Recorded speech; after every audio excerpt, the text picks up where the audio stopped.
गोस्वामी तुलसीदास जी की संक्षिप्त जीवनी। प्रयाग के पास बांदा जिले में राजापुर नामक एक ग्राम है। वहां आत्माराम दुबे नाम के एक प्रतिष्ठित सरयू पारीण ब्राह्मण रहते थे। उनकी धर्मपत्नी का नाम हुलसी था। संवत 1554 की श्रावण शुक्ला सप्तमी के दिन अभुक्त मूल नक्षत्र में इन्हीं भाग्यवान दंपत्ति के यहाँ 12 महीने तक गर्भ में रहने के पश्चात गोस्वामी तुलसीदास जी का जन्म हुआ। जन्मते समय बालक तुलसीदास रोए नहीं, किंतु उनके मुख से राम का शब्द निकला। उनके मुख में 32 दांत मौजूद थे। उनका डील डॉल 5 वर्ष के बालक का सा था। इस प्रकार के अद्भुत बालक को देखकर पिता अमंगल की शंका से भयभीत हो गए और उसके संबंध में कई प्रकार की कल्पनाएं करने लगे। माता हुलसी को यह देखकर बड़ी चिंता हुई। उन्होंने बालक के अनिष्ट की आशंका से दशमी की रात को नवजात शिशु को अपनी दासी के साथ उसके ससुराल भेज दिया और दूसरे दिन स्वयं इस असार संसार से चल बसी। दासी ने, जिसका नाम चुनिया था, बड़े प्रेम से बालक का पालन पोषण किया। जब तुलसीदास लगभग 5.5 वर्ष के हुए, चुनिया का भी देहांत हो गया। अब तो बालक अनाथ हो गया। वह द्वार द्वार भटकने लगा। इस पर जगजननी पार्वती को उस होनहार बालक पर दया आई। वे ब्राह्मणी का वेश धारण कर प्रतिदिन उसके पास जाती और उसे अपने हाथों से भोजन करा जाती।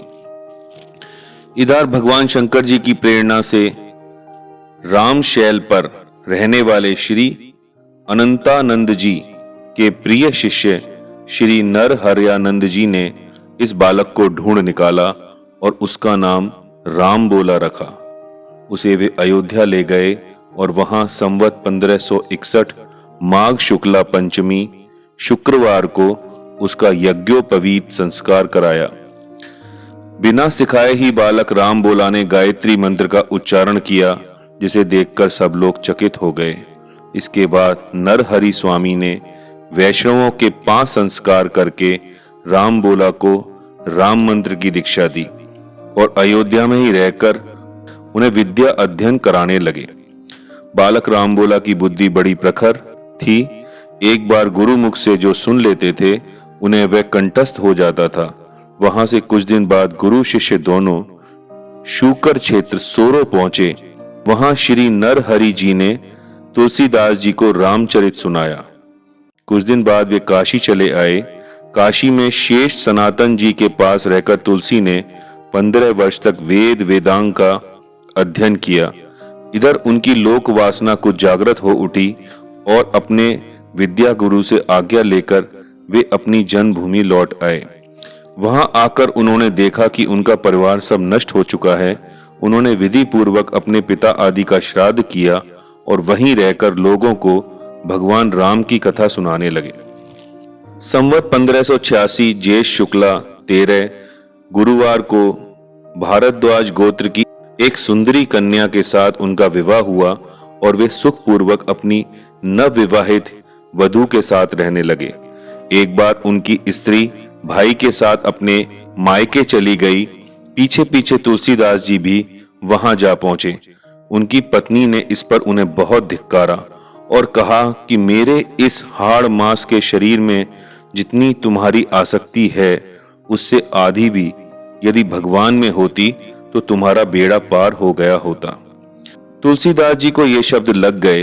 वे एक क्षण भी नहीं रुके, तुरंत वहां से चल दिए। वहां से चलकर तुलसीदास जी प्रयाग आए। वहां उन्होंने गृहस्थ वेश का परित्याग कर साधु वेश ग्रहण किया। फिर तीर्थाटन करते हुए काशी पहुंचे। मानसरोवर के पास उन्हें काकभुशुंडी जी के दर्शन हुए। काशी में तुलसीदास जी राम कथा कहने लगे। वहां उन्हें एक दिन एक प्रेत मिला, जिसने उन्हें हनुमान जी का पता बतलाया।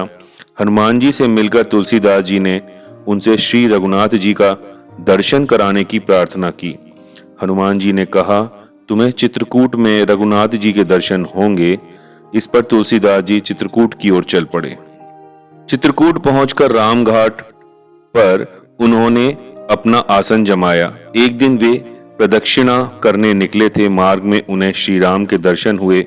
उन्होंने देखा कि दो बड़े ही सुंदर राजकुमार घोड़ों पर सवार होकर धनुष बाण लिए जा रहे हैं।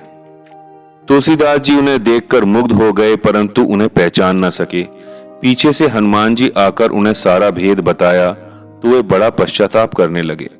हनुमान जी ने उन्हें सांत्वना दी और कहा, प्रातःकाल फिर दर्शन होंगे। संवत 1607 की मौनी अमावस्या बुधवार के दिन उनके सामने भगवान श्री राम पुनः प्रकट हुए। उन्होंने बालक रूप में तुलसीदास जी से कहा, बाबा हमें चंदन दो। हनुमान जी ने सोचा वे इस बार भी धोखा ना खा जाएं, इसलिए उन्होंने तोते का रूप धारण करके यह दोहा कहा, चित्रकूट के घाट पर भई संतन की भीड़, तुलसीदास चंदन घिसें तिलक देत रघुबीर। तुलसीदास जी उस अद्भुत छवि को निहार कर शरीर की सुधि भूल गए। भगवान ने अपने हाथ से चंदन लेकर अपने तथा तुलसीदास जी के मस्तक पर लगाया और अंतर्धान हो गए। संवत 1628 में ये हनुमान जी की आज्ञा से अयोध्या की ओर चल पड़े। उन दिनों प्रयाग में माघ मेला था। वहां कुछ दिन वे ठहरे। पर्व के 6 दिन बाद एक वट वृक्ष के नीचे उन्हें भरद्वाज और याज्ञवल्क्य मुनि के दर्शन हुए। वहां उस समय वही कथा हो रही थी जो उन्होंने सूकर क्षेत्र में अपने गुरु से सुनी थी। वहां से काशी चले आए और वहां प्रहलाद घाट पर एक ब्राह्मण के घर निवास किया। वहां उनके अंदर कवित्व शक्ति का स्फुरण हुआ और वे संस्कृत में पद्य रचना करने लगे, परंतु दिन में वे जितने पद्य रचते, रात्रि में वे सब लुप्त हो जाते। यह घटना रोज घटती। 8वें दिन तुलसीदास जी को स्वप्न हुआ। भगवान शंकर ने उन्हें आदेश दिया कि तुम अपनी भाषा में काव्य रचना करो। तुलसीदास जी की नींद उचट गई। वे उठकर बैठ गए। उसी समय भगवान शिव और पार्वती उनके सामने प्रकट हुए। तुलसीदास जी ने उन्हें साष्टांग प्रणाम किया। शिवजी ने कहा, तुम अयोध्या में जाकर रहो और हिंदी में काव्य रचना करो। मेरे आशीर्वाद से तुम्हारी कविता सामदेव के समान फलवती होगी। इतना कहकर श्री गौरी शंकर अंतर्धान हो गए। तुलसीदास जी उनकी आज्ञा शिरोधार कर काशी से अयोध्या चले गए। संवत 1631 का प्रारंभ हुआ। उस साल रामनवमी के दिन प्राय वैसा ही योग था जैसा त्रेता युग में राम जन्म के दिन था। उस दिन प्रातःकाल श्री तुलसीदास जी ने श्री रामचरितमानस की रचना प्रारंभ की। 2 वर्ष 7 महीने 26 दिन में ग्रंथ की समाप्ति हुई। संवत 1633 के मार्गशीर्ष शुक्ल पक्ष में राम विवाह के दिन 7 कांड पूर्ण हो गए। इसके बाद भगवान की आज्ञा से तुलसीदास जी काशी चले आए। वहां उन्होंने भगवान विश्वनाथ और माता अन्नपूर्णा को श्री रामचरितमानस सुनाया। रात को पुस्तक श्री विश्वनाथ जी के मंदिर में रख दी गई। सवेरे जब पट खोला गया तो उस पर लिखा हुआ पाया गया, सत्यम शिवम सुंदरम, और नीचे भगवान शंकर की सही थी। उस समय उपस्थित लोगों ने सत्यम शिवम सुंदरम की आवाज भी कानों से सुनी। इधर पंडितों ने जब यह बात सुनी तो उनके मन में ईर्ष्या उत्पन्न हुई। वे दल बांधकर तुलसीदास जी की निंदा करने लगे और उस पुस्तक को भी नष्ट कर देने का प्रयत्न करने लगे। उन्होंने पुस्तक चुराने के लिए 2 चोर भेजे। चोरों ने जाकर देखा कि तुलसीदास जी की कुटी के आसपास 2 वीर धनुष बाण लिए पहरा दे रहे हैं। वे बड़े ही सुंदर, श्याम और गौर वर्ण के थे। उनके दर्शन से चोरों की बुद्धि शुद्ध हो गई। उन्होंने उसी समय से चोरी करना छोड़ दिया और भजन में लग गए। तुलसीदास जी अपने लिए भगवान को कष्ट हुआ जान कुटी का सारा सामान लुटा दिया। पुस्तक अपने मित्र टोडरमल के यहाँ रख दी। इसके बाद उन्होंने एक दूसरी प्रति लिखी। उसी के आधार पर दूसरी प्रतिलिपियां तैयार की जाने लगीं। पुस्तक का प्रचार दिनों दिन बढ़ने लगा। इधर पंडितों ने और कोई उपाय न देख श्री मधुसूदन सरस्वती जी को उस पुस्तक को देखने की प्रेरणा की। श्री मधुसूदन सरस्वती जी ने उसे देखकर बड़ी प्रसन्नता प्रकट की और उस पर यह सम्मति लिख दी, इस काशी रूपी आनंद वन में तुलसीदास चलता फिरता तुलसी का पौधा है। उसकी कविता रूपी मंजरी बड़ी ही सुंदर है। जिस पर श्री राम रूपी भंवरा सदा मंडराया करता है। पंडितों को इस पर भी संतोष नहीं हुआ। तब पुस्तक की परीक्षा का एक उपाय और सोचा गया। भगवान विश्वनाथ के सामने सबसे ऊपर वेद, उनके नीचे शास्त्र, शास्त्रों के नीचे पुराण और सबके नीचे रामचरितमानस रख दिया गया। मंदिर बंद कर दिया गया। प्रातः काल जब मंदिर खोला गया तो लोगों ने देखा कि श्री रामचरितमानस वेदों के ऊपर रखा हुआ है। अब तो पंडित लोग बड़े लज्जित हुए। उन्होंने तुलसीदास से क्षमा मांगी और भक्ति से उनका चरणोदक लिया। तुलसीदास जी अब 80 घाट पर रहने लगे। रात को एक दिन कलयुग मूर्त रूप धारण कर उनके पास आया और उन्हें त्रास देने लगा। गोस्वामी जी ने हनुमान जी का ध्यान किया। हनुमान जी ने उन्हें विनय के पद रचने को कहा। इस पर गोस्वामी जी ने विनय पत्रिका लिखी और भगवान के चरणों में उसे समर्पित कर दी। श्री राम ने उस पर अपने हस्ताक्षर कर दिए और तुलसीदास जी को निर्भय कर दिया। संवत 1680 श्रावण कृष्ण तृतीया शनिवार को 80 घाट पर गोस्वामी जी ने राम राम कहते हुए अपने शरीर का परित्याग किया। राम राम। श्री रामचरितमानस बाबा तुलसीदास जी द्वारा रचित प्रथम सोपान बालकांड श्लोक। वर्णानामर्थ संघानाम रसानाम छंदसामपि मंगलानाम च कर्तारो वंदे वाणी विनायको। अक्षरों, अर्थ समूहों, रसों, छंदों और मंगलों की करने वाली सरस्वती जी और गणेश जी की मैं वंदना करता हूं। भवानी शंकरो वंदे श्रद्धा विश्वास रूपिणो याभ्याम विना न पश्यन्ति सिद्धा स्वांतः स्थमीश्वरम। श्रद्धा और विश्वास के स्वरूप श्री पार्वती जी और श्री शंकर जी की मैं वंदना करता हूं, जिनके बिना सिद्धजन अपने अंतःकरण में स्थित ईश्वर को नहीं देख सकते हैं। वंदे बोधमयम नित्यम गुरुम शंकर रूपिणम यमाश्रितो ही वक्रो अपि चंद्रः सर्वत्र वंदते। ज्ञान में नित्य शंकर रूपी गुरु की मैं वंदना करता हूं, जिनके आश्रित होने से ही टेढ़ा चंद्रमा भी सर्वत्र वंदित होता है। सीता राम गुण ग्राम पुण्यारण्य विहारिणो वंदे विशुद्ध विज्ञानो कवीश्वर कपीश्वरो। श्री सीताराम जी के गुण समूह रूपी पवित्र वन में विहार करने वाले विशुद्ध विज्ञान संपन्न कवीश्वर श्री वाल्मीकि जी और कपीश्वर श्री हनुमान जी की मैं वंदना करता हूं। उद्भव स्थिति संहार कारिणीम क्लेश हारिणीम सर्वश्रेयस्य करीम सीताम नतो अहम राम वल्लभाम।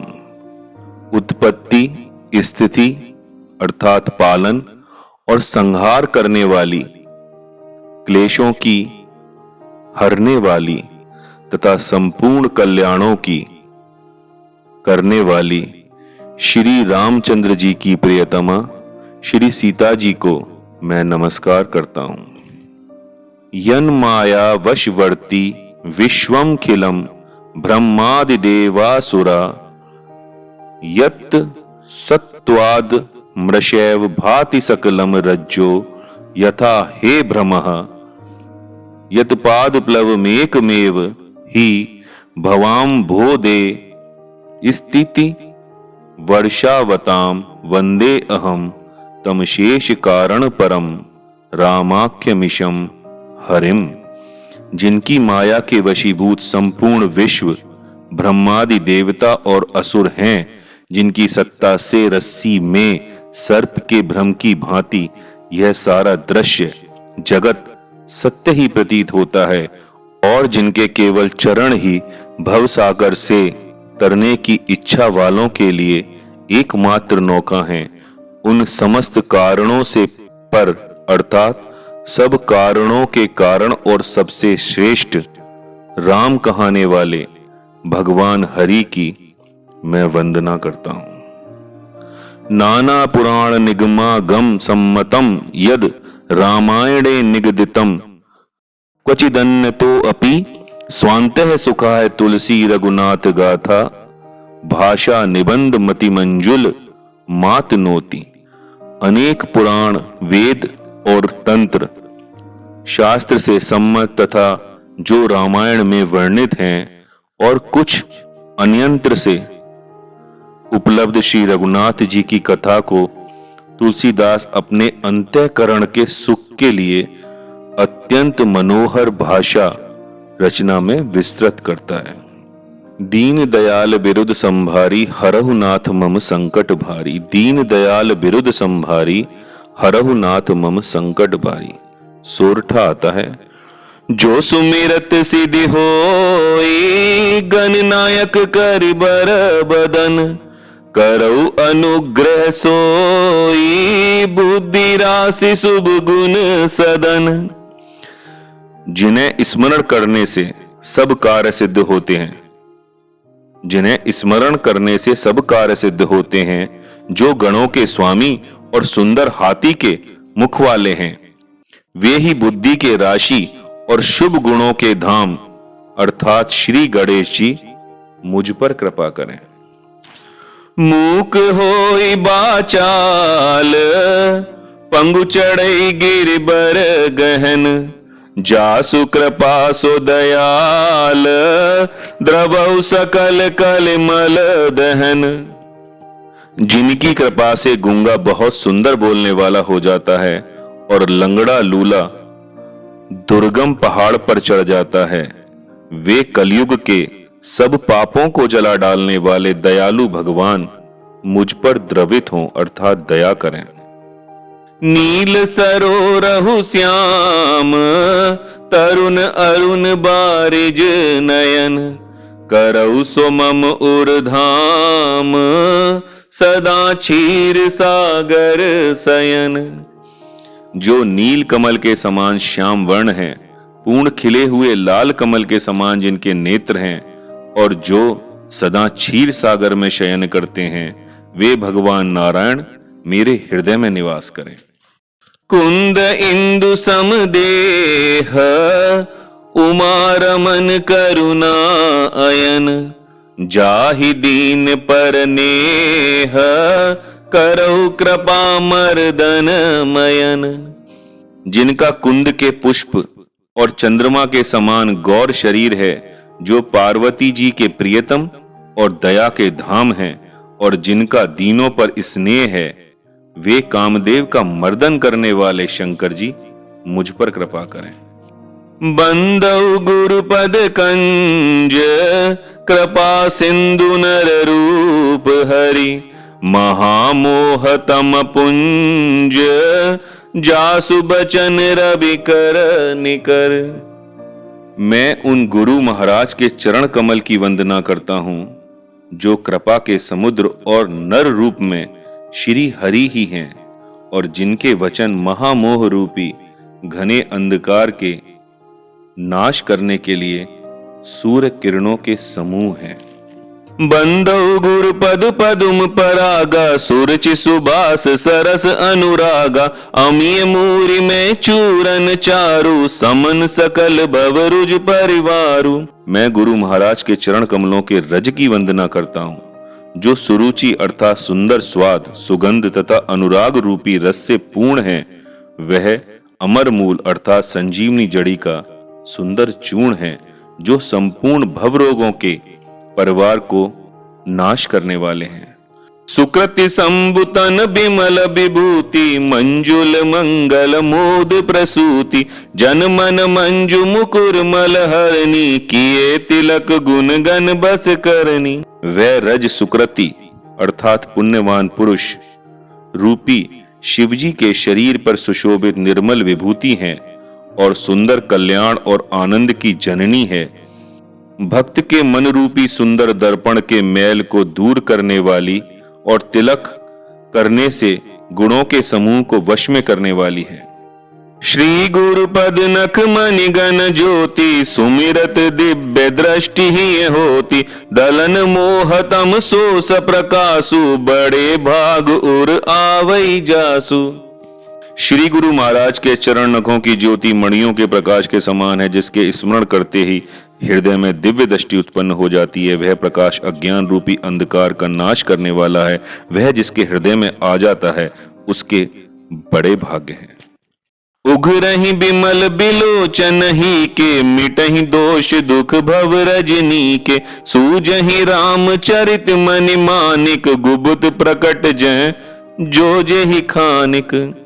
उसके हृदय में आते ही हृदय के निर्मल नेत्र खुल जाते हैं और संसार रूपी रात्रि के दोष दुख मिट जाते हैं। एवं श्री रामचरित रूपी मणि और माणिक्य गुप्त और प्रकट जहां जो जिस खान में है सब दिखाई पड़ने लगता है। दीन दयाल बिरुद संभारी, हरहु नाथ मम संकट भारी। दीन दयाल बिरुद संभारी, हरहु नाथ मम संकट भारी। दोहा आता है पहला। जथा सुअंजन अंजिद्रग, साधक सिद्ध सुजान। कौतुक देखत सैल बन, भूतल भूर निधान। सियापति रामचंद्र पद जय शरणम, शंकर हरि ओम जय जय सिया राम जय जय हनुमान। दीन दयाल बिरुद संभारी, हरहु नाथ मम संकट भारी। दीन दयाल बिरुद संभारी, हरहु नाथ मम संकट भारी। अर्थात जैसे सिद्ध जनों को नेत्रों में लगाकर साधक सिद्ध और सुजान पर्वतों, वनों और पृथ्वी के अंदर कौतुक से ही बहुत सी खाने देखते हैं। गुरुपद रज मृदु मंजुल अंजन, नयन अमीय द्रग दोष विभंजन। तेहि कर बिमल विवेक बिलोचन, बरनउ राम चरित भव मोचन। श्री गुरु महाराज के चरणों की रज कोमल और सुंदर नयनामृत अंजन है, जो नेत्रों के दोषों का नाश करने वाला है। उस अंजन से विवेक रूपी नेत्रों को निर्मल करके मैं संसार रूपी बंधन से छुड़ाने वाले श्री रामचरित्र का वर्णन करता हूं। बंधु प्रथम महीसुर चरना, मोह जनित संशय सब हरना। सुजन समाज सकल गुण खानी, करौ प्रणाम सप्रेम सुबानी। पहले पृथ्वी के देवता ब्राह्मणों के चरणों की वंदना करता हूं, जो अज्ञान से उत्पन्न सब संदेहों को हरने वाले हैं। फिर सब गुणों की खान संत समाज को प्रेम सहित सुंदर वाणी से प्रणाम करता हूं। साधु चरित शुभ चरित कपासु, निरस बिसद गुण में फल जासु। जो सही दुख पर छिद्र दुरावा, बंदनीय जहि जग जस पावा। संतों का चरित्र कपास के चरित्र अर्थात जीवन के समान शुभ है, जिसका फल नीरस विशद और गुणमय होता है। कपास की डोडी नीरस होती है, संत चरित्र में भी विषयासक्ति नहीं है, इससे वह भी नीरस है। कपास उज्जवल होता है, संत का हृदय भी अज्ञान और पाप रूपी अंधकार से रहित होता है, इसलिए वह विशद है और कपास के गुण अर्थात तंतु होते हैं। इसी प्रकार संत का चरित्र भी सद्गुणों का भंडार होता है, इसलिए वह गुणमय है। जैसे कपास का धागा सुई के किए हुए छेद को अपना तन देकर ढक देता है, अथवा कपास जैसे लोड़े जाने, काते जाने और बुने जाने का कष्ट सहकर भी वस्त्र के रूप में परिणत होकर दूसरों के गोपनीय स्थानों को ढकता है, उसी प्रकार संत स्वयं दुख सहकर दूसरों के छिद्रों अर्थात दोषों को ढकता है, जिसके कारण उसने जगत में वंदनीय है। मुद मंगल में संत समाजु, जो जग जंगम तीरथ राजु। राम भक्ति जय सुर सरि धारा, सरसई ब्रह्म विचार प्रचारा। संतों का समाज आनंद और कल्याण में है, जो जगत में चलता फिरता तीर्थराज अर्थात प्रयाग है, जहां उस संत समाज रूपी प्रयागराज में राम भक्ति रूपी गंगा जी की धारा है और ब्रह्म विचार का प्रचार सरस्वती जी हैं। विधि निषेध में कलमल हरनी, कर्म कथा अभिनंदन बरनी। हरिहर कथा बिराजति बेनी, सुनत सकल मुद मंगल देनी। विधि और निषेध, यह करो और यह ना करो रूपी कर्मों की कथा कलयुग के पापों को करने वाली सूर्य तनया यमुना जी हैं, और भगवान विष्णु और शंकर जी की कथाएं त्रिवेणी रूप से सुशोभित हैं, जो सुनते ही सब आनंद और कल्याणों की देने वाली हैं। बटु विश्वास अचल निज धर्मा, तीरथ राज समाज सुकर्म। सबहि सुलभ सब दिन सब देसा, सेवत सादर समन कलेसा। उस संत समाज रूपी प्रयाग में अपने धर्म में जो अटल विश्वास है वह अक्षय वट है, और शुभ कर्म ही उस तीर्थराज का समाज परिकर है।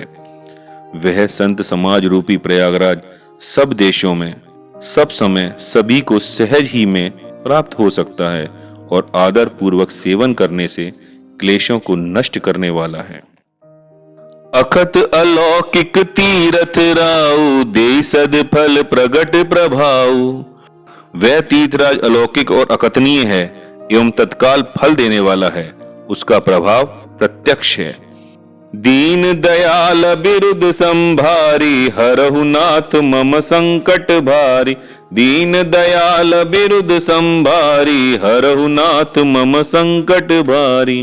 सुनि समुझई जन मुदित मन, मज्जहि अति अनुराग। लहई चार फल अछत तनु, साधु समाज प्रयाग। सियापति रामचंद्र बद जय शरणम, शंकर हरि ओम जय जय सिया राम जय जय हनुमान। दीन दयाल बिरुद संभारी, हरहु नाथ मम संकट भारी। दीन दयाल बिरुद संभारी, हरहु नाथ मम संकट भारी। अर्थात जो मनुष्य इस संत समाज रूपी तीर्थराज का प्रभाव प्रसन्न मन से सुनते और समझते हैं और फिर अत्यंत प्रेम पूर्वक इसमें गोते लगाते हैं, वे इस शरीर के रहते ही धर्म अर्थ काम मोक्ष चारों फल पा जाते हैं। जय सिया राम। आज हमने 1 से 2 दोहे का और थोड़ा सा तुलसीदास जी की कथा का श्रवण किया। जय सिया राम।